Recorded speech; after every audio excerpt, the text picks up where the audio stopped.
आज हम section 8 of CGST act के ओवरव्यू को देखते हैं। Tax liability on composite supply और मिक्स सप्लाई। देखिए, कंपोजिट सप्लाई क्या होती है? जो नेचुरल बंडल्ड होती है। इसको हम एग्जांपल से समझते हैं। जब हम गुड्स की सप्लाई करते हैं तो साथ में उसका इंश्योरेंस भी होता है, पैकिंग एंड ट्रांसपोर्टेशन भी होता है। तो इस केस में प्रिंसिपल सप्लाई क्या है? गुड्स की हमारी क्या प्रिंसिपल सप्लाई है।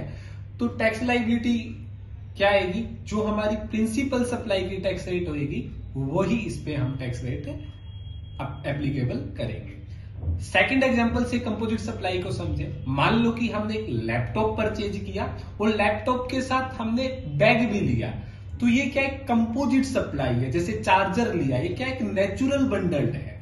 तो लैपटॉप हमारी क्या है? प्रिंसिपल सप्लाई है।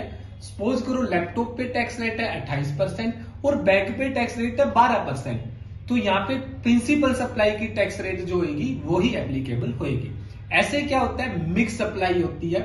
जब हम अलग अलग टैक्स रेट के आइटम्स को कंबाइन करके बेचते हैं तो इस केस में क्या होता है? जो हाई रेट की टैक्सेबल आइटम होती है वो सभी पर एप्लीकेबल हो जाती है। इसको एक एग्जांपल से समझते हैं। मान लो कि कैडबरी चॉकलेट है, उसने एक बॉक्स तैयार किया जिसमें काजू, किशमिश, बादाम और चॉकलेट को पैक किया।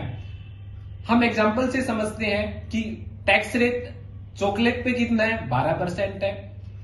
बादाम पे कितना है? 18% है। किशमिश पे कितना? 18% और काजू पे कितना है? 28%। तो इस बॉक्स में अलग अलग आइटम है, अलग अलग टैक्स रेट की है।